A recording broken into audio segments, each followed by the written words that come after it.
Hello, and welcome back to Young Folks' new podcast, Define Conversations on Hollywood and Diversity.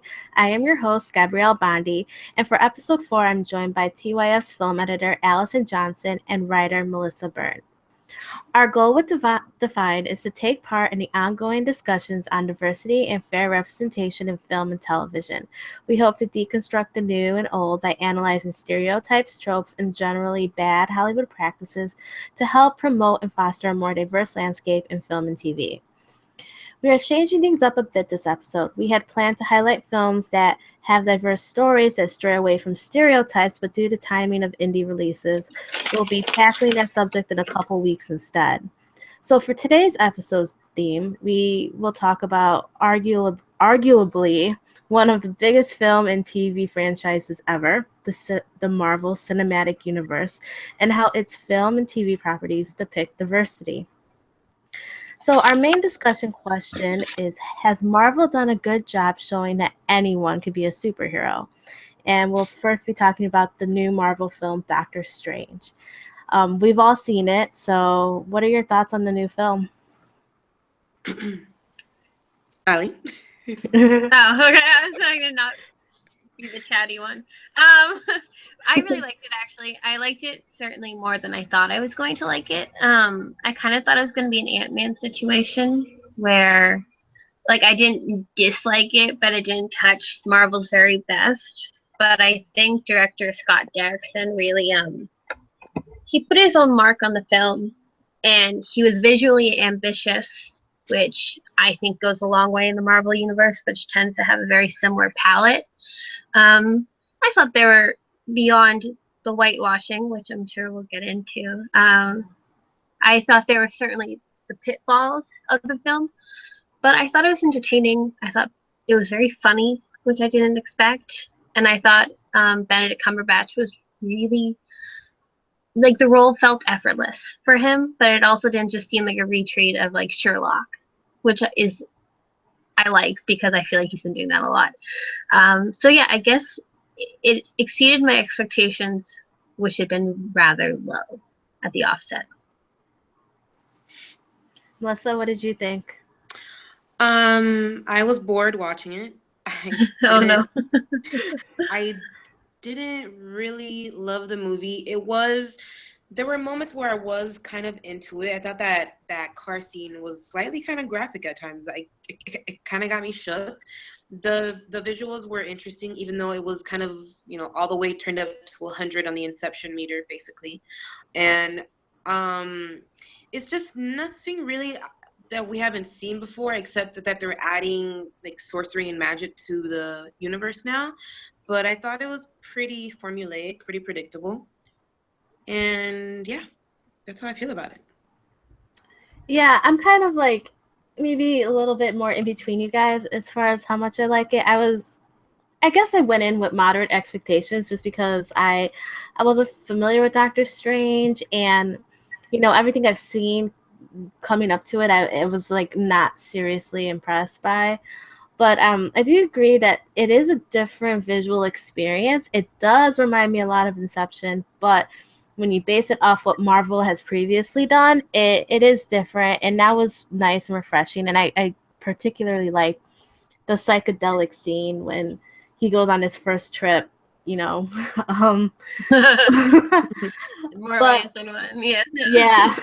So, but yeah, I mean, I think I actually wasn't really impressed by Benedict Cumberbatch. I don't know. I didn't. Oh, really?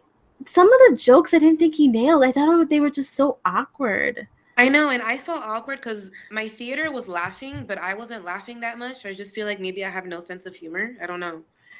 Like he was making, like, Beyonce comments, stuff like that, and I'm like, okay, like I did appreciate the Beyonce scene. I have to admit that got me, like, I chuckled. I mean, I think what really helped me at the end with him was his cape. The cape had so much charisma. The cape did. But yeah, I mean, other than that, I found, Marvel has their, cookie cutter origin story that they stick to. And I understand that's like an easy way for us to kind of get to know a new character, but at the same time, I mean, yeah, it was kind of boring, and I was very annoyed, which we'll talk about later, about how Rachel McAdams' character kind of plays into the story. She had nothing to do. Yeah. Basically, yeah, and that was, yeah, we'll talk about that and Tilda and all that fun stuff. And like for the record, like I definitely wouldn't rank this amongst like my favorite Marvel films. Do I like it more than Thor: The Dark World, Iron Man 2, and like The Incredible Hulk and Ant-Man? Yeah, but like then there's a big giant gap between everything else. I went in with rather low expectations and I walked out entertained, which sometimes is all I need. But I do think people are going to be entertained and forget about the core issue of the whitewashing. Mm-hmm. Which I think shouldn't be forgotten.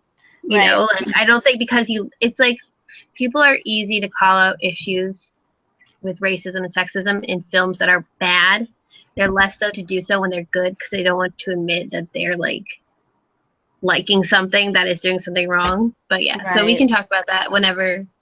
Well, we can talk about it now. Yeah, no, we can talk about it now because I think that was pretty much the first big red flag that came up when they announced this project, and they said that Tilda Swinton will be playing the Ancient One, and kind of, you know, going over the core of the story about how he's, you know, this white privileged male who goes to an exotic land, and which is like the easiest trope in the book, like really, and disrespects like their culture, yet he finds that he's so good at everything like right away. So so I mean, yeah, like you were saying, Allie, there is, you know, a problem with the whitewashing, and it's not necessarily the first time Marvel has done it. I don't believe, right? I think it's the first time they've done actual whitewashing, but I think it's not the first time that they've at least depicted Asian characters in a negative connotation, if at all. But I can't think of a time that they've actually whitewashed it, except for the fact that like they made the Mandarin in Iron Man 3 was actually Ben Kingsley. I mean, not Ben Kingsley. It ended up being Guy Pearce, but that was a good way of doing it, and it's the way they should have done the Ancient One with this one, where they didn't whitewash, but they subverted the expectation. Right. Where like it wasn't a Middle Eastern person who was a stereotypical terrorist that we see in films so often. It was actually the white guy pulling the strings in the back. Like, you know, like it made it more interesting. Which they could have done here, but yeah, I don't think Marvel has explicitly. But I know like Daredevil has had a terrible run of Asian American representation, like just bad. And then like you know, so yeah, I don't think there's been any other whitewashing though. But I'm sure now I'm worried I'm missing something.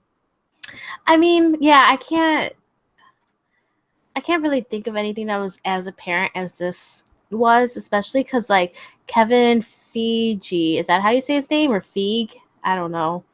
I've been saying Feige. The head of Marvel Studios. He you know, every time he talks about casting Tilda Swinton, he makes it sound like this was like the most like smartest like genius thing he's ever done. I don't know if you get that vibe whenever he talks about it. No. Yeah, because they keep saying like, oh, well, this was us breaking the Dragon Lady stereotype by casting a white woman, and it was like, no, just break stereotypes, like fix it, like don't make another problem, like fix the existing problem with the stereotypical characters. So yeah, no, it's like, you know, what they did with Luke Cage was breaking expectations of how he was written in the original comic books. And they should have done the same thing with the Ancient One. You know, God forbid they could have made it an Asian woman. Yeah, but like those characters don't exist in Marvel. I mean, they could have. I mean, she didn't have to be like the Dragon Lady. I think. I mean, Tilda didn't really portray it that way. At least I didn't get that. Well, they thought that was the stereotype. If they had cast an Asian woman, they said that would be the stereotype they would be conforming to. Yeah. And that's inherently racist in itself, because it's like you don't think you could write an Asian woman any differently than that. So yeah, it's just, but yeah, they seem like they're really full of themselves. They're like, oh yeah, we totally fixed this problem, and it's like you made like 5 new ones. Like, Mhm. so yeah. Yeah, she stuck out to me like a sore thumb because I kind of forgot about it because I haven't paid a lot of attention to Doctor Strange. I wasn't really looking forward to it, but I watched it because I somehow watch these Marvel movies. But anyway, I kind of forgot that she was in it. So like when she enters the story, I was just like, oh, okay, okay.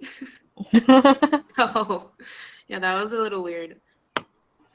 Yeah, I mean, well, here is something that Scott Derrickson said about casting, or well, deciding to make it, a woman and who to cast. He said, I thought it was interesting not only to make it a woman, but let's find a woman with some maturity, not a 26-year-old letter-clad fanboy dream girl. Let's get a real female actor in here. There was a desire for diversity in making that decision. That real is italicized. That's why I said it like that. I think that's such a weird thing to say, but Real. It is. I Because mean, again, it's classifying women as real and not real, which is a problem. yeah, it But was also, yeah. No, go ahead. no. I was. It's also just like he's like patting himself on the back for creating a well-written female character, which shouldn't be something to congratulate. It should be expected. Exactly. So like he's being self-congratulatory while also furthering the issue. So I just don't get what there is to be prideful about. If he had just come out and owned to his mistake and been like, listen, we were lazy in how we decided to fix this problem, and like we vow to do better in the future, that's something, like I can believe that. This just sounds like he's covering his ass right before the release to me. Right. But I'm cynical. Well, I think he's trying to say, well, we were So. being diverse by age, and I mean, I would like hope that the ancient one is like, I mean, I think Older. it's implied, yeah, older. I Yeah. think, yeah, I just read that and I was like, I don't know, it's kind of a weird thing to say. So yeah, I agree with what you said. So I guess, the whitewashing kind of leads into like the cultural appropriation, which I mentioned earlier when I was saying, you see a man like Doctor Strange go to Asia. Where did he go? Nepal, I believe. Yeah. I don't pay attention to details sometimes. Nepal. And it's again following that stereotype and him kind of being sort of disrespectful. Like he doesn't take it seriously. He thought they had like some magical cure or whatever, and he didn't want to believe in the mysticism, of I guess that group's beliefs. I don't know what I'm saying, but but yeah. So what did you guys think of that? So I think it is a problem, especially when it's like the white straight male who comes in and like rocks everything in a foreign place. But I do think they put in some effort to make it not look like it was strictly appropriating a culture, because they had people of many different backgrounds.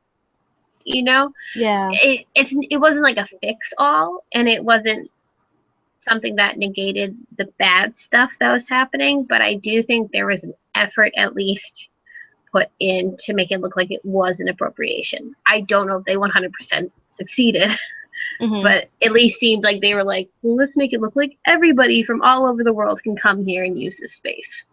Yeah. If that makes any sense. Yeah, I think you see that with especially the characters that Chiwetel Ejiofor, I hope, Yeah. played, and Benedict Wong. But yeah, I mean, I think that's a good point that they did try to diversify that group of people who seek them out. And yeah, I don't know. I just think, I mean, even when we were thinking about Iron Fist, and that also came up as, because he kind of has a similar journey, doesn't he? Yeah. Yeah. That is like as much as Doctor Strange annoys me, Iron Fist annoys me like 10 times more.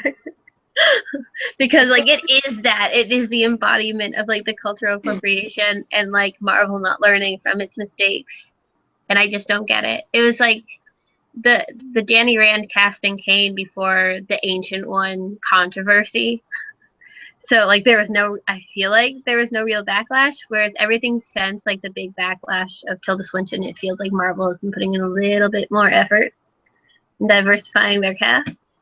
But yeah, no, but I get what you mean, and I think maybe it wouldn't have stuck out as much if they hadn't messed with the Ancient One's casting, but because they did, the appropriation sticks out a little bit more. It's kind of weird because especially in the movie in Doctor Strange, like there's the 3 like gates or whatever they're called that are around the world. They're in Hong Kong and New York and London, and usually those places are that they have a whole bunch of mixed people. So you would think that they would kind of follow their storyline a bit more and have a lot more of those people in the movie. Yeah, I mean, I think the whole point of this film was really just centered on Doctor Strange and his story, and I mean, it cared more about that, hashing that out, than like the actual plot, because the villain was so badly underused. I mean, I liked his makeup. His makeup was on fleek. Yeah, I know. I was like, his eye makeup was amazing, but Yeah. Mads Mikkelsen is such a great actor, and he could play Yeah. such a devious villain, and I did not get that here. So, but yeah, I think you kind of, I mean, would you say you see the cultural appropriation, like, because we haven't seen Iron Fist yet, so we can't really judge something that we haven't seen. We're just basing our thoughts on the comic series, and we kind of casting of the blandest actor ever when they had a perfect chance to pick an Asian American actor to like subvert tropes and like really break through, and instead they go with Loris, who like Game of Thrones didn't even give a shit about. Like, I remember we talked about this. Cares? We talked about this in a past episode about him. I know, but I just can't stand his face. I don't know, like I can't really judge it until I see him in the role, you know. So I can't say that. I can. The trailer looks stupid. He looks stupid. I'm so annoyed. I gotta see how he does as Danny Rand, and then I'll say more about him. Yeah, I mean, I think I mean it more in terms of where the story and plot goes and how they hash out that storyline. But I think, like we mentioned, Daredevil, like that is like the way they depict Asian Americans is really like stereotypical. Yeah, it's bad, and I think it kind of does appropriate their culture to an extent to kind of create this, another villain for Daredevil. Yeah, I can't say this word. Exoticizes. Yeah. Right? Them. Yeah. I can't pronounce words. I can write them. But like but yeah, and just with all of his foes being these nameless masked ninja type characters, it's just like the most lazy archetype you could go with, I feel like, for the show. But yeah, so I feel like they use the culture without like ever humanizing the characters. So yeah, I think I love Daredevil for the most part. I really, especially the first season when he had the better costume.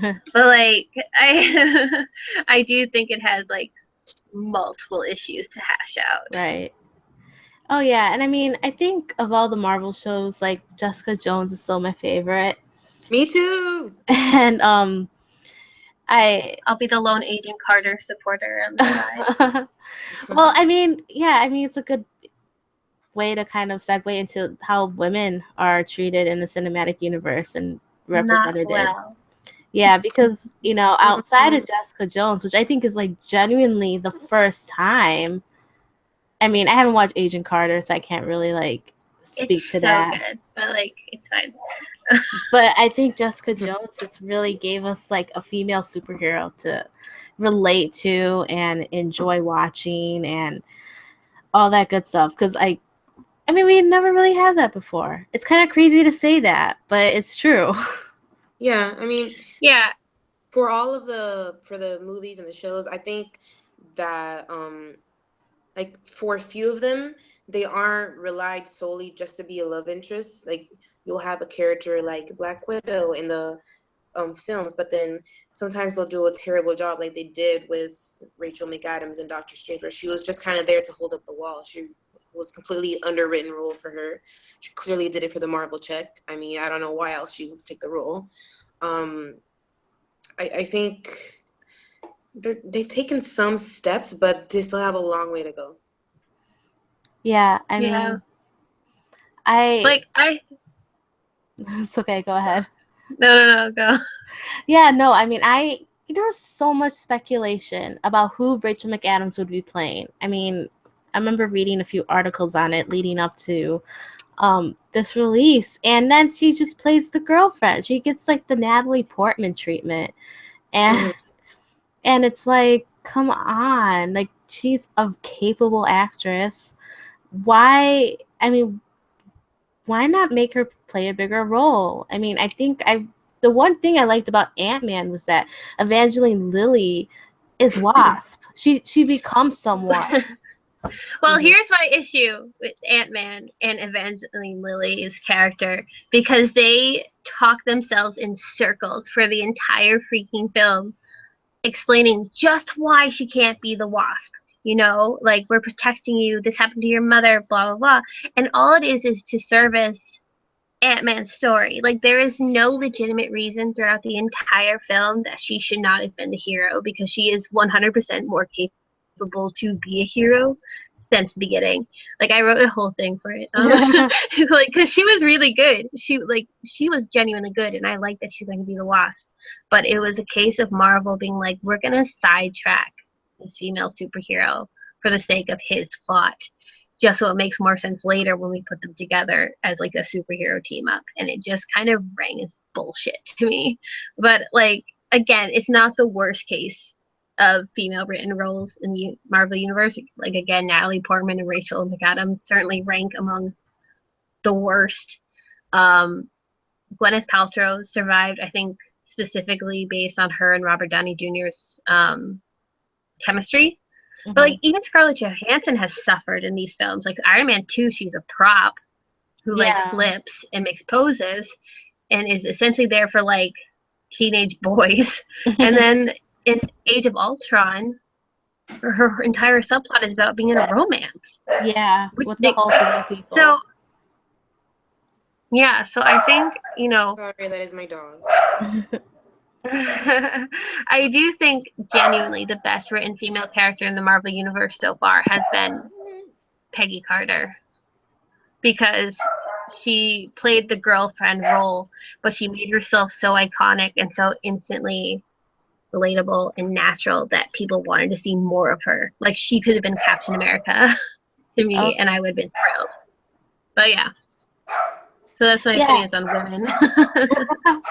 Well, I think, like, yeah, I mean, I agree with you for the most part. Again, I haven't really dived into the Agent Carter stuff because I just didn't like Agents of S.H.I.E.L.D., so it was like kind of hard for me to I hate Agents of S.H.I.E.L.D., but I liked Agent Carter a lot. It's pulpy and it's kind of ridiculous, but her and James Darcy have beautiful chemistry together. But yeah, no. Yeah, but I mean, but yeah, like as I was saying, I mean, I love Jessica Jones. Like it was actually one of the few. Well, I think it was like the first comic that I read before actually seeing its adaptation, which, you know, is a big deal, I think, for me at least, because I had watched all these comic book movies kind of without knowing anything ahead of time. Yeah, me too. And yeah, so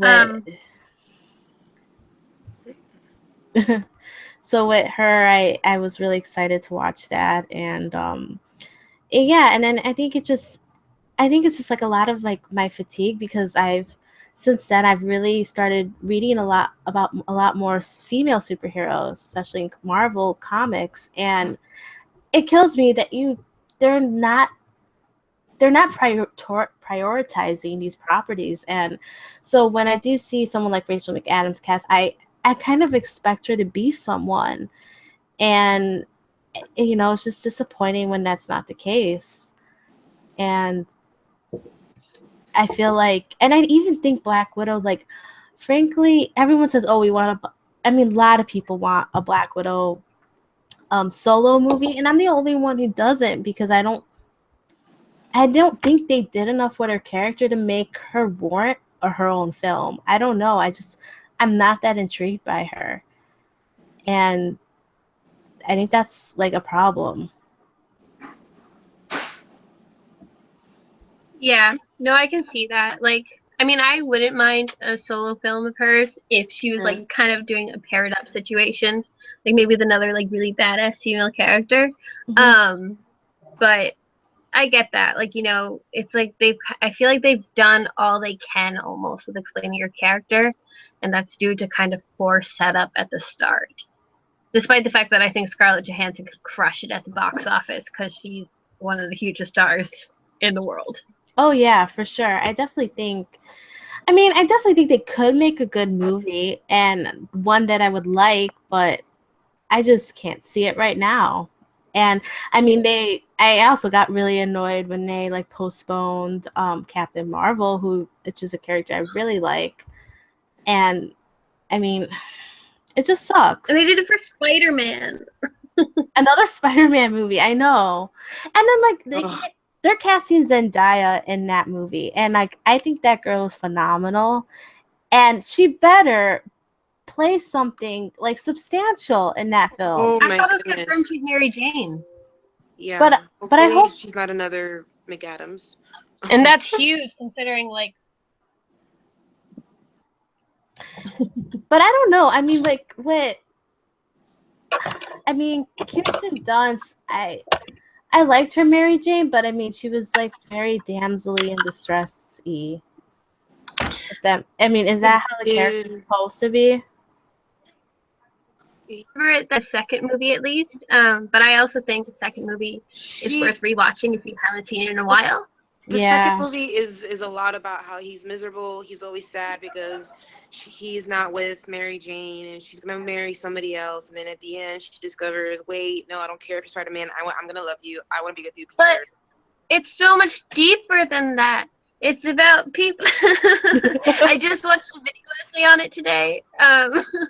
But like, it's about people realizing their own issues and how they can't like fix everything just by being who they are, and like things take time, and like they seem like on the offset like they're just typical damsel in distress tropes, but like there's so much more to her character that even if she's put into that distress situation, like that's not what defines her character, which I feel like happens with a lot of other female characters in these type of situations. But again, I adore Spider-Man too, so like I'm projecting a little. I love those first two Spider-Man movies. They're some of my favorites. I mean, I remember liking them. I haven't watched them in a very long time, though, honestly. I think last time I watched them was when they came out. So, yeah, that was that long ago. But I remember liking them. I even saw the third, which I remember not liking, but nobody likes the third. Yeah, I get that. So, but yeah, I guess that's an interesting point that I would again have to revisit because I watched it as a kid. I mean, I didn't really. I saw them a few months ago. Yeah. So yeah. Yes. Because when I was younger, I remember being obsessed with them, and then I wanted to kind of revisit them, and I did, and I still like them. That's good that they still hold up. So. Yeah. So the surprising superhero film that does, in all honesty, or the second one at least. Maybe the first, but again, I'm a super fan. Yeah, I was trying to think for female characters in the Marvel Universe. Can I just say that Trish was my standout in Jessica Jones? Like by and large, I wanted a whole show of her, and I thought that was a series doing female characters right because it made us care not just for the leading female character, but all of them, and the cast was made up with a lot of richly drawn female characters. So I thought that was great. Well, I mean, the strongest relationship in that show was Jessica and Chris and Trish's. Jessica. Yeah. I love that relationship because I thought they were going to be ex-girlfriends the first time that me they too. interacted. I was like, this chemistry is I thought amazing. that too. And I remember watching an interview with Kristen Ritter, and she said the same thing. Like reading the script, she thought that maybe they were like ex-lovers or something. But Yeah, they played it like that. friends. Yeah, like you could tell like they were really close. So Yeah. So yeah. yeah, and I think that was like definitely one of the most interesting parts of that show. And again, one of the few rare moments where you see two women interacting in the Marvel universe, you know, and kind of seen a relationship explored between both of them, you know, platonic or maybe, I don't know, down the line otherwise, who knows where they take it. But yeah, that was really great. And I think in a lot of ways, like the Marvel Netflix shows have a lot more freedom to kind of, I don't know, really explore different parts and, you know, different aspects of characters. And I think that allows for more diversity. Now, we've talked about how Daredevil, you know, it has its flaws, definitely.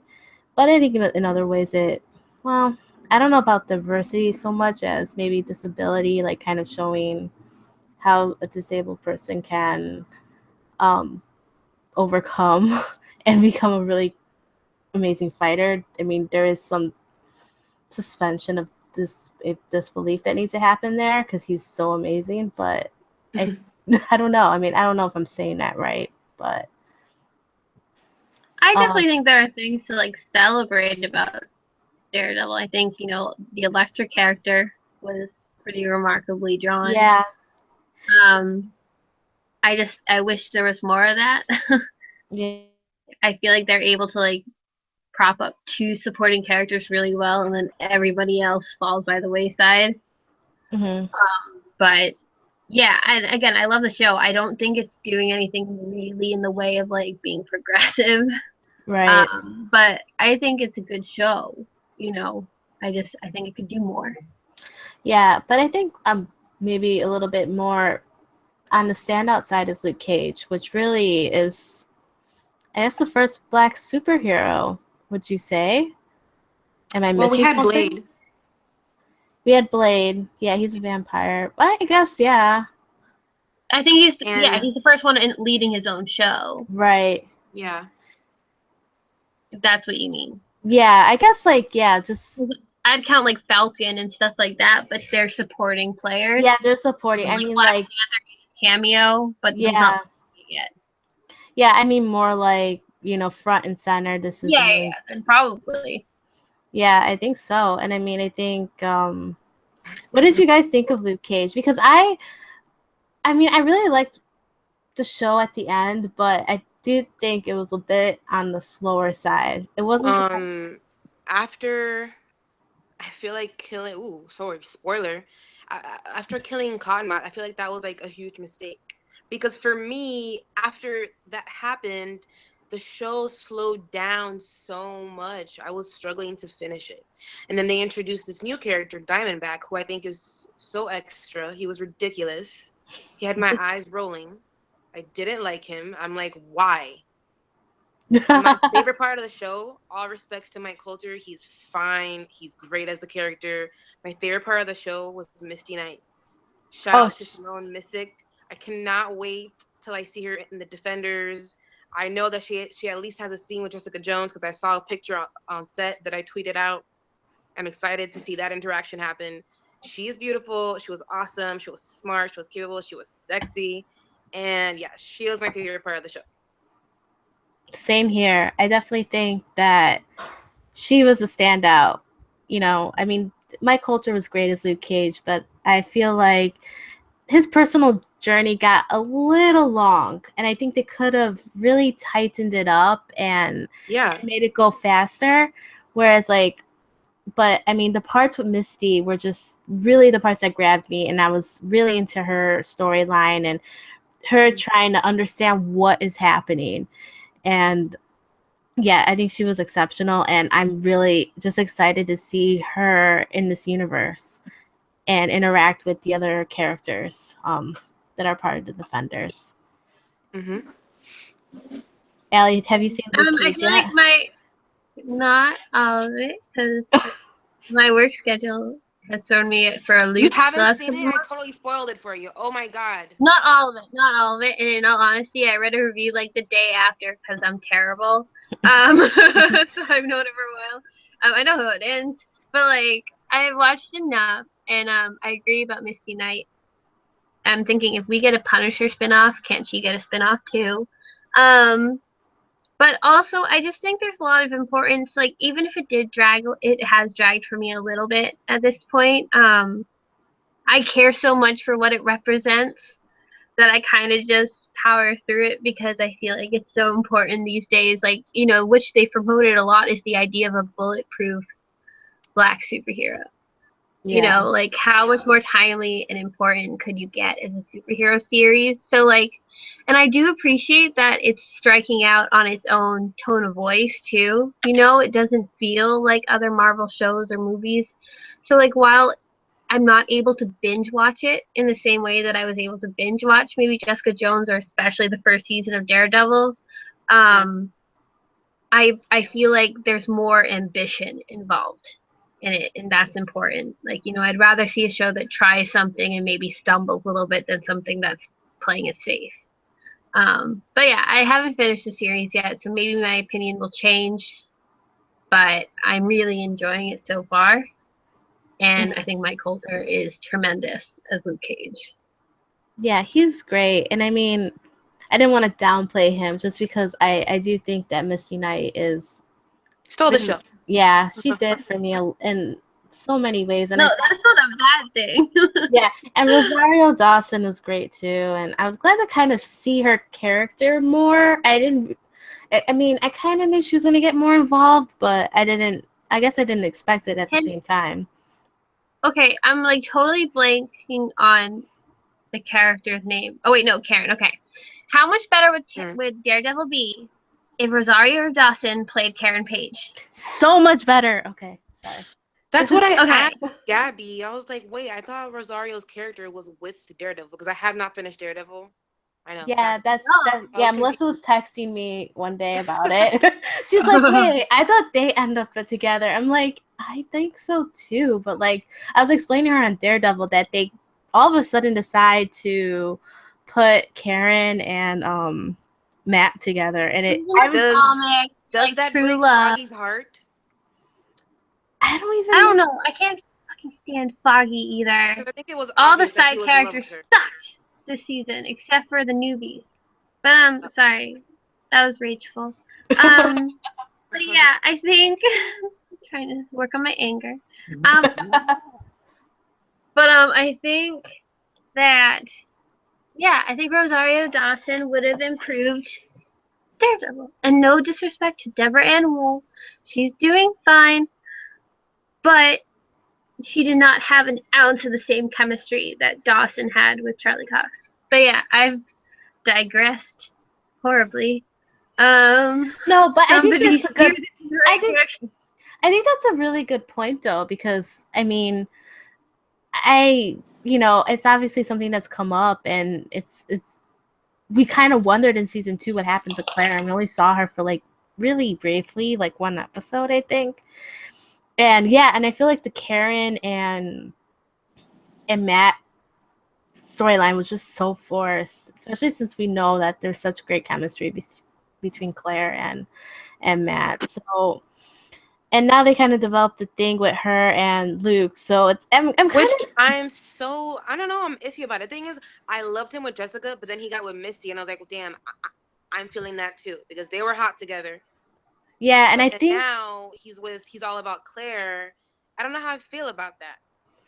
I mean, we're gonna get into the romantic politics of superheroes, but just to say, like, I think Misty ends up with like Iron Fist, if I read that right. I can't see them together, Loris. Yeah, that's because Loris has chemistry with no one. I see Misty just writing solo dolo. I don't want to see her with Iron Fist. I think she's I'd rather good. see her alone. Yeah, I'd rather see her alone too. I don't think she could be with Punisher. I don't think she can reconcile being someone like aesthetically. Punisher. I mean, yeah, aesthetically, oh yeah, but like not like relationship, you know, like Sure. None yeah, of these people should be any relationships. It's all unhealthy as shit. I know. But Yeah. yeah, romance and superheroes are a hot topic. Well, I guess it's kind of, you know, interesting to see, like, I mean, especially because I think there's really diverse relationships in these shows. Yeah, I mean, it's a part of the Yeah. show, so I think it's important to talk about the romantic links. Yeah, I mean, the show likes these characters being romantic because you don't really see those in the movies. And the movies are, I think the romance is so bad. It's so bad and so forced. I'll never forget that stupid kiss between Captain America and Yeah, I know. that I forgot girl. her name. Yeah, I that forgot her girl. name. That random kiss. I know. It was like, wait, there was something there? Okay. Exactly. But yeah, I mean, yeah, I think that's kind of like maybe what is intriguing too about the Netflix shows, is that they get more time to explore romance. And well, I guess we kind of dabbled into the future of Marvel, but and I expressed my upsetness or upsetfulness, I don't know if that's a word, about Captain Marvel, because I think that's going to be the first like female Marvel movie, and they postponed it, and it's like, I mean, I don't know. I think when you're seeing DC, like, I mean, DC's done a really good job marketing Wonder Woman, that you're like, oh, you know, They I did a want really this. good job marketing Suicide Squad too, though. Yeah, I know. Forget. That's why I said they've done a good job marketing it. I'm not gonna say it's gonna be. Yeah, good, I mean, like, but... let's not kid ourselves. I've watched the trailer 3 times today. Oh, but... I know. I know. It's. I mean, that's what I mean though. When you're on this like Wonder Woman high, and you're just so excited to see like such an iconic female character, you know, be a superhero on screen. And I mean, we even see with Supergirl, who is a really kind of nice, balance. She's my breath of fresh air each week. She's so delightful, and I think that's not, you know, she could be fierce, and she could be like really cute and adorable, which is like nice to show that kind of that women are like, you know, we're not just one line, and I think we, you know, one kind of emotion or one type, you know. So. Yeah, especially as these like powerful women tropes, where like they're defined just by being a badass and not by being a human being. Yeah, like with Black Widow. I mean, that's generally, I think, how she's portrayed. Yeah, I think a lot of the time too, except for her scenes with Steve Rogers, where I think there's a lot of nuance and friendship that goes into the depiction. But otherwise, I think kind of just like a walking, talking badass. That's it. But yeah, I was wicked disappointed about Captain Marvel too. I am excited in the sense that I think she'll now be like kind of the spearhead of the new next generation of Marvel superheroes, with the way that they're gonna potentially place her in the lineup. Like, I think if she's like kind of the new lead of the whole, like the kind of, I know they're saying that Doctor Strange seems like a new Iron Man, but I think in all honesty that it will end up being Captain Marvel that ends up being more like that character, the one who kind of is leading the team, whatever, because she's supposed to be the most powerful superhero they've had to date. So, like, it absolutely sucks that we had to wait so long to see it, especially because all it did was make way for another Spider-Man movie. But I am relatively hopeful on the depiction, because while it has taken us way too long to get a female-led superhero movie, Marvel hasn't really let people down with their depictions of their favorite heroes. You know, even when they got Spider-Man, everybody was hesitant. They did a really good job at making him really amazing and writing him perfectly. So I'm hoping they'll once again craft a really good team that understands character. Again, it doesn't forgive how long it's taken, but I'm at least optimistic just about the movie itself.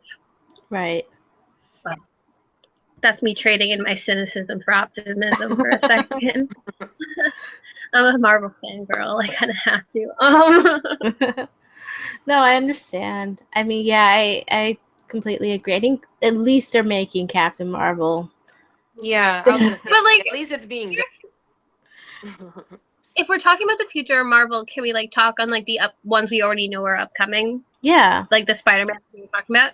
Okay, I didn't want to jump ahead, but like I do feel like there's been some kind of conscious effort in the last couple of like casting decisions to make things a little bit more diverse. I feel like it maybe is going under the radar because they're not making like a deal of it. Like when Wonder Woman was being made, they're like, look, a female director is going to direct Wonder Woman. And it was like a big headline news item. Like it was that revolutionary to cast female director. But, like whatever. But you know, with Spider-Man Homecoming, we've talked before about how the cast is really diverse and kind of like more diverse than we would have assumed it would be. And then, you know, Thor Ragnarok is directed by Taika Waititi. Tessa Thompson is going to be a co-lead as a character that's typically white. And then, of course, we have Black Panther, which is not like I assumed just because this is how movies work that like there'd be Black Panther and maybe another character, and then like the rest of the characters be white. Like just because that's how movies work. I was like, they're gonna find a way. They're gonna like place them in New York. You know, they have to go to New York. New York, the most like diverse place ever, and just make him the only black man. Yeah, exactly. You know what I mean? Like Yeah. how movies tend to like get around their diversity issues by like I don't know, like they make it circumstantial and it's stupid, but they do it. So like the fact that it's a super diverse cast also makes me happy. But and then Guardians of the Galaxy, I believe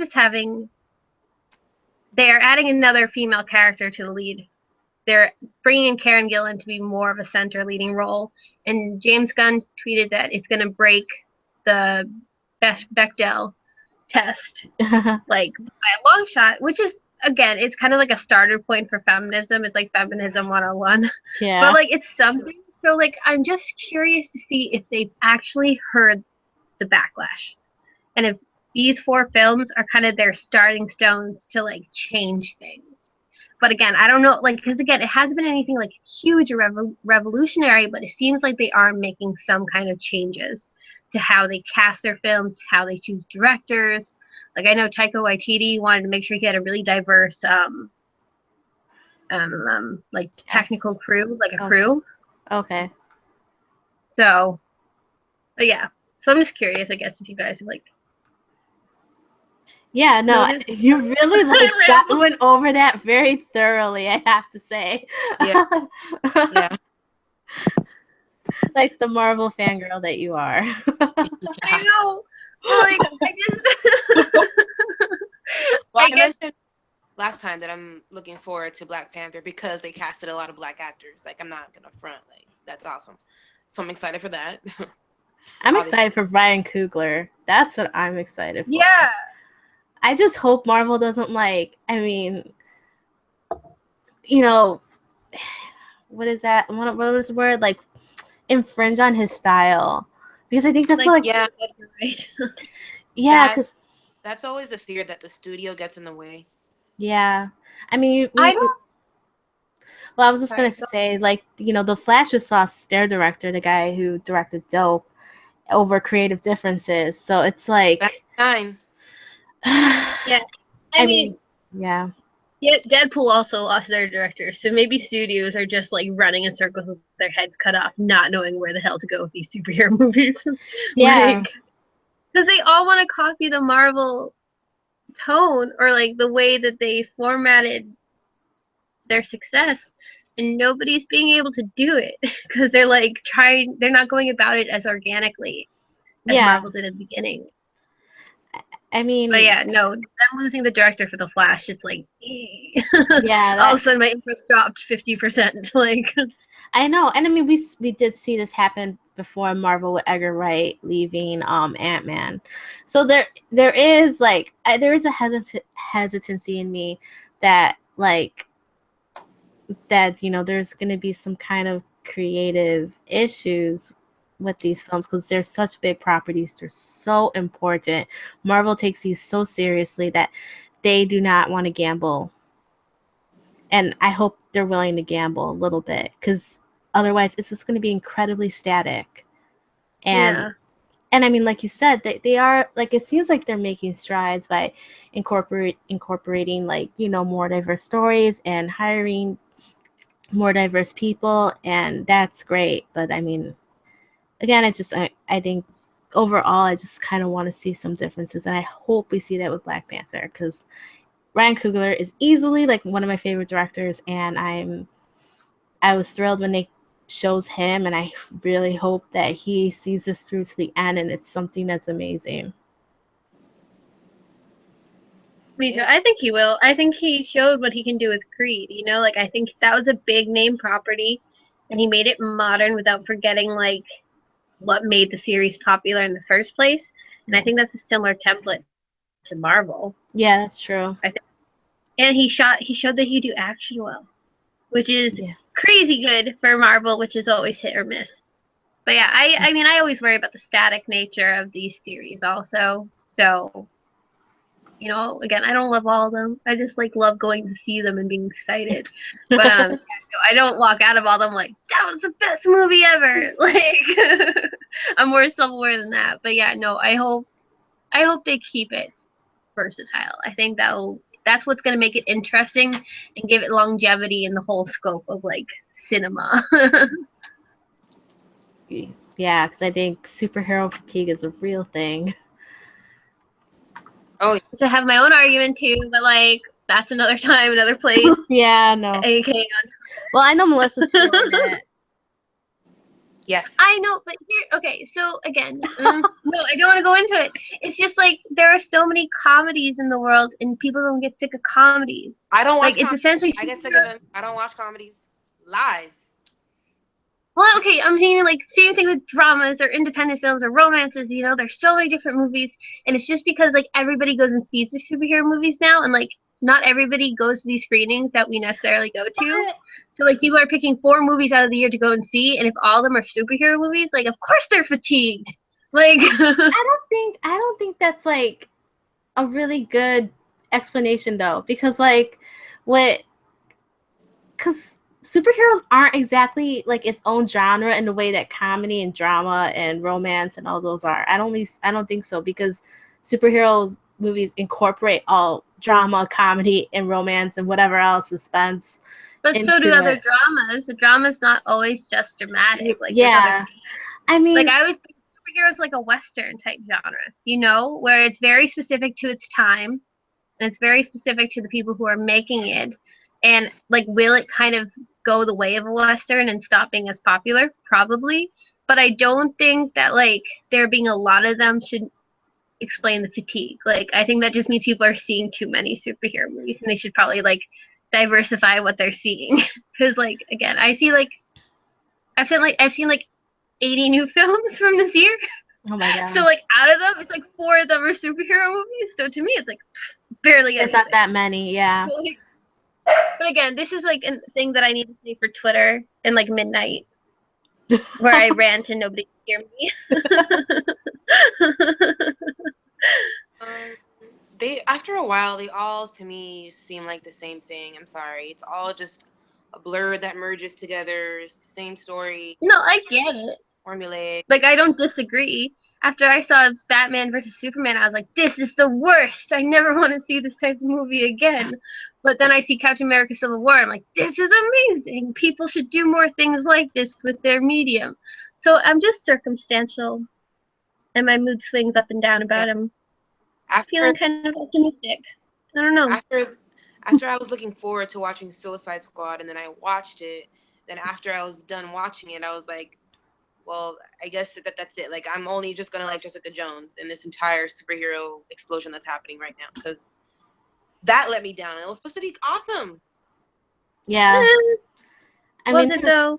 Yes, it was. It was a really good job. The first trailer we saw at Comic-Con last year, that was supposed to be more interesting. That Comic-Con trailer that we saw a year ago is not the result of the movie we got. Like, obviously, they went through a lot of changes, and something got messed up in the shuffle. Yeah, WB messes with their, and again, it's like studio interference. I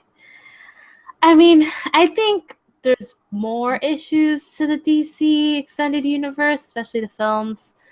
besides just the studio interference. I just think that again they're having a hard time nailing down that vision, and I think like Zack Snyder, while he does is very a visually interesting director, he's not necessarily the best writer. I don't know. I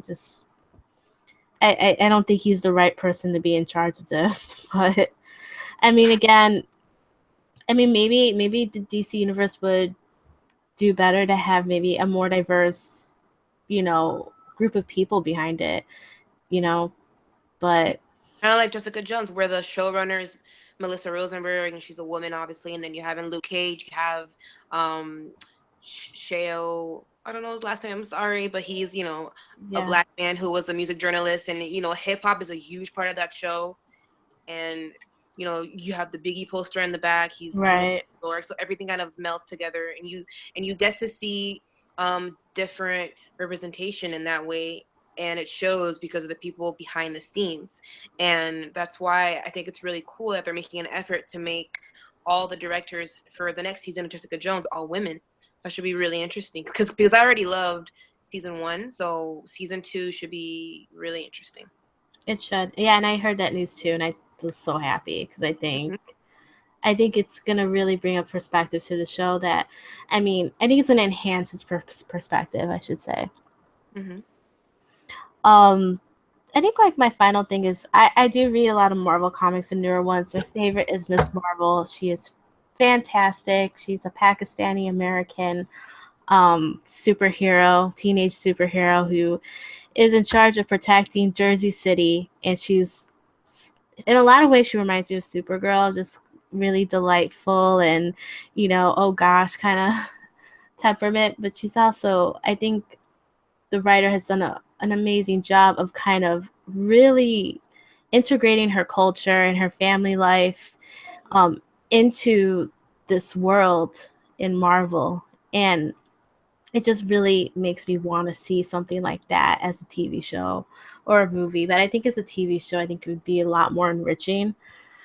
And I hope down the line that something like that, or even, well, I'm not the biggest Squirrel Girl fan, but I do know people really like her. And I think she would offer up, again, a diverse um, superhero. It won't be, these kind of, I guess, alpha female kind of look and women that we've become accustomed to. Mm-hmm. So I agree. Especially, I've only read Miss Marvel, but I agree with that one for sure. She's yeah, so gawky and kind of awkward, and but like as heroic in her own right. But I need to dive deeper into that one because I really enjoyed the one I read, the first one. yeah, it's Mainly because you like raved about it so much. I was like, I need to see what this is about. yeah, I definitely like recommend, even if you're not a big comic book reader, like that one is definitely worth checking out. I think it's a fun light read, and it does get deep sometimes, and um really kind of tackles some interesting stuff. So I definitely recommend it. So I think that kind of wraps up our Marvel talk, and we can go through our segments. Yay, segments. Yeah. So our first segment is shame, shame, shame, based off Game of Thrones, where basically we kind of point out some news that disappointed us recently. It could be whitewashing. It could be just a bad example of diversity that we've read about or we've seen. So do you guys have any recent ones that were disappointing to you? Um, I have one that literally just came from today. And I hadn't been aware of it, and I'm worried now that maybe my information is incorrect. But Lucy Davis, who is going to be playing, she's playing a part in Wonder Woman as Etta, like the woman at the end of the trailer, like her Yeah. friend, I guess, in that time period. Mm-hmm. She's wearing a fat suit, I guess, What? and prosthetics. So I don't know, Wow. like just because based on our conversation for from the last episode where we talked about like uh fat shaming and like depictions of women and larger women on film and like how they're Mm-hmm. usually kind of the butt of the joke. It felt Yeah. weird that maybe they didn't just pick an actress who was already full figured instead of putting a more typically thin actress in a suit and prosthetics. You know, it rings a little weird to me. Maybe not like outright bad, but for a film that's already about like empowering women, it just seems like a weird choice. And again, I'm not like gonna demonize the movie for it necessarily, but it's a curious decision, and I was curious to see like what you guys thought about it because of our last conversation. It just seems a little outdated, right? Like, yeah, I don't It know. seems unnecessary. Oh, that's disappointing because for that, just cast the actual person who looks that way. Yeah, Yeah. like that's like she looks fine in the trailer, you know, like, but then you look at her in real life and you get where they added things. But like in the trailer, I didn't pick up on it at all. But she plays one of the girls in Shaun of the Dead. If you guys, not the girlfriend, but the other one, Lucy. She hasn't been in much else. She was in The Office. So the BBC version. So yeah, it just seems disappointing to me, and it seems weird. And I saw like a set picture, and you can notice it a little bit more. And it seems obvious to try to make her kind of like the frumpy friend. And again, I don't think she necessarily looks that way in the film, but it looks like that might have been their intention. Which, yeah, it's just unfortunate. And like again, I feel like they could have just picked an actress who was naturally that size, Right. and not made Yeah. a joke next to like the warrior princess. Like, you know, like it's the I feel like it's that contrast that they're kind of looking to get some entertainment out of, which is just a shame and a little outdated, especially for a film with the Wonder Woman subject matter. But yeah, so again, it's not huge, but irksome, certainly. Yeah, definitely. I mean, I don't think there's really an excuse or reason for that. I mean, either let her look the way she naturally looks if you really thought she was a great actress, or if you were really going for a look and that was important for you. I mean, there's plenty of actresses that could have fit that look and probably done a great job. So, yeah, that's disappointing. Melissa, have you heard anything lately? I haven't heard anything lately. I'm coming up blank. I'm sorry. It's fine. I think that's a good thing, though. I mean, nothing that really kind of. I mean, I'm sure there is stuff, but I mean, I think we're so undulated with like news and everything all the time. Yes, political ads. Right. I think like I don't really have anything like per se as far as that can fit in this segment. Just maybe more like I'm very a little worried about the Mulan remakes. There's 2 of them. And there's 2, and that blows my mind. Yeah. And I just hope Disney said that they are committed to hiring Chinese actors. And That's I feel like good. they will follow through because the backlash will be way too great. And Oh, I Disney doesn't know. want. Yeah. I know. Sony, I don't know what they're gonna do. Yeah, I have no idea what Sony's gonna do, and I know there's like a rumor that I forgot for which one because that they're gonna make a white lead male love interest. Yeah, something they like that. debunked that. Yeah, Okay. that was, so Disney came out. It was saying, a spec. No, we're gonna cast Chinese actors. Like there will be no white male love interest. That's So, good. Yeah. Yeah, I mean, I guess that's not. Yeah, I guess if that got debunked, then it's fine. But still, I'm a little like cautious about it, just because I'm really curious to see how this plays out and that they do the film justice. And I haven't watched it in forever, and it's not on Netflix anymore. So I'm like, oh. I'm super hopeful because I absolutely love Mulan so much. I love that movie. So I'm hopeful for the Disney version at least. I don't know what Sony is gonna do. I guess we'll have to wait and see. Yeah. Our next segment is a TYF Spectrum Award, where basically we kind of name an individual studio, etc., who made a huge stride recently when it comes to inclusion and fair representation in Hollywood. So has there been anything like quite exceptional that you've noticed from someone lately?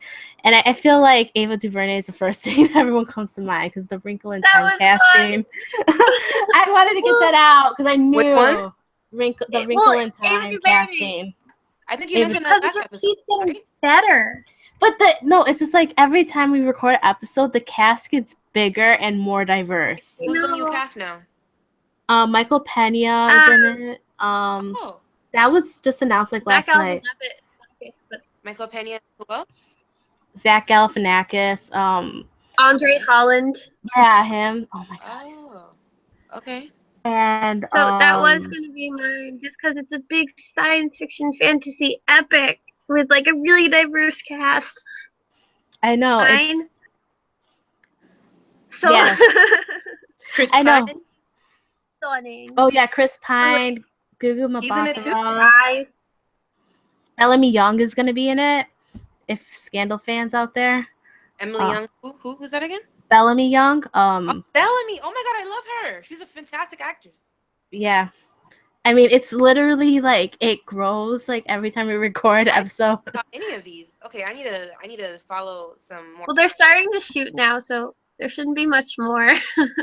But yeah, that was gonna be mine, so we can just skip me. Well, I mean, it's great. It's really like, I mean, this is gonna be a huge movie, and I think this is a really great opportunity to kind of, especially a children's movie of all things, because it's gonna mean something to them in a different way than it means to us. So, because every little girl wants to see, or any little, especially, I'm just saying little girl because my own childhood. Like we want to see ourselves on screen, right? Want to see their representations of ourselves. It's why I had such a weird connection to Ray, despite the fact that like I'm a grown adult who like shouldn't be like gleeful seeing a female character being a I'm forgetting the word but like Jedi, like there's something so like I think little girls seeing like their representation in A Wrinkle in Time is going to be really huge, and I'm hoping will almost be some kind of turning point for Hollywood and audiences. But I'm projecting too much hope onto it, but I think it could turn the tides a little bit. I really do. Yeah, definitely. Melissa, do you have any I'm not sure if you mentioned this last time, but a couple of months ago, like we heard about John Cho getting his own show on USA. He's supposed to play like this like con artist and stuff. It's called Connoisseur. I'm not sure if they're gonna change the name of the show, but it's gonna be on USA. And I thought that was really cool because we have talked about how he's, a great actor and he's very handsome. He could be a huge star. So I feel like they might have listened to our podcast. You never know. So, I'm excited for him. I'm excited to watch it, to see what it's about. So I'm excited for that. And, since I think Asian Americans are so severely underrepresented, and this is gonna be like a huge stride in the good direction. Yeah. I think like someone I would probably want to kind of shout out is Barry Jenkins, who is the director of Moonlight, which we'll be talking more about that movie in our next episode. But I've read a lot of his interviews since I've seen that movie, and he has such great insight on telling diverse stories and intersectionality and all that. I mean, just he really dives in and he critiques his own movies and he listens to criticism, and I definitely suggest, like, once you see the movie, read a few of his interviews, because it really adds even more depth to them. And I think just with his words alone, he's teaching a lot of people about telling stories in truthful and real ways. So yeah. And for anybody who's interested, his movie Medicine for Melancholy is currently on Netflix. I watched it the other day as like a precursor to seeing Moonlight whenever I finally get to see Moonlight. Well, but like yeah, so if you're interested in seeing his work before that summer, you can go and see it. Yeah, I'll definitely have to check that out. And that kind of leads us into our support these artists segment, where we kind of recommend a show that someone, or a movie that someone should watch that follows kind of inclusive values. Do you guys have any recs for this month? Well, Insecure finally premiered last month, and I really like it. It is created by Issa Rae, and she also stars in it. It's really funny. It is relatable, and it's hilarious. Sometimes I find myself singing that song that she sings in the first episode out of nowhere. You know, that pussy song. Sorry. Yeah. Broken pussy. Yeah. So that's still my watch list. I got rid of HBO stupidly because like Game of Thrones ended. And that's why I usually have it, and then I get it back for Game of Thrones. And now there's all these shows coming on that I meant to watch and totally blanked on. But yeah, I want to watch that really badly. I kept mine in theme with superheroes, mainly because of one major possible development happening on the show. But everybody should be watching Supergirl if you like superhero shows, because there is diversity. It's female centric, unabashedly female centric, and now there's possibly going to be a relationship between Alex Danvers and Maggie Sawyer, and that would be badass. So, yeah, and I'm like gushing, and I'm totally on board that pairing, and I wanted to happen desperately, and it's like it's a little thing, I guess, in the grand scheme of it, but for a model of television show that doesn't often break from uniformity, it's really exciting to see, and I'm really excited to see where they go with it. Otherwise, I haven't, like, you know, I always suggest watch Brooklyn Nine-Nine if you want effortless diversity on screen, because it does it so much without even thinking about it that nobody pays attention to how diverse it is because they don't ever draw attention to it. But it's easily one of the most diverse shows on television, along with being the funniest show, one of the funniest shows on television. So those would be my two TV recs that are in my TV cycle. I guess my pick, I mean, because I definitely agree with Melissa's pick on Insecure. That show is fantastic. I mean, it is really hilarious and relatable, and definitely check it out. It's worth getting HBO for. That and Westworld. I'm really intrigued by that show.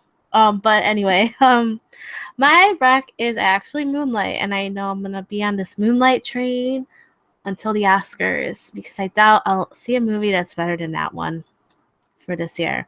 It is just beautiful. I saw it for the second time this past weekend, and I was just blown away again because it's artistic, it's emotional, it's literally everything you want in a movie, and it tells a story that we've really never seen before, and it depicts masculinity in a way that we really don't see. And I think it could teach young men so much, and it could teach women, and it could teach everyone so much. It's just a fantastic film, and I'm like looking forward to seeing it again, and I'm looking forward to speaking about it on our next episode. And you guys have to see it. Like, we will not record. It's only playing in like 2 theaters that are like super far from me, so I have to make the effort. Yeah, I mean, like, we'll get to it, but we're not going to record that episode until we all see it because you gotta. Yeah. So, I guess that wraps up our Marvel episode. Thanks for listening. Join us in the discussion on the MCU by following us on Twitter and tweeting at us. We want to hear your thoughts. I'm at Gabriella Dell. I'm at your girl Melbourne. And I'm at Allison AJ. Next episode's theme will finally be Storyfy, where we highlight films and shows like the critically acclaimed Moonlight, Queen of Catway, and Master of None that tell different kinds of stories that based on Hollywood's offerings you wouldn't expect. For entertainment reviews and news, please visit theyoungfolks.com. Follow us at TYFOfficial on Twitter and like The Young Folks on Facebook. Define is available on iTunes, Google Play, Pocket Casts, SoundCloud, YouTube, and Shout Engine. Thanks again, and see you next time on Define.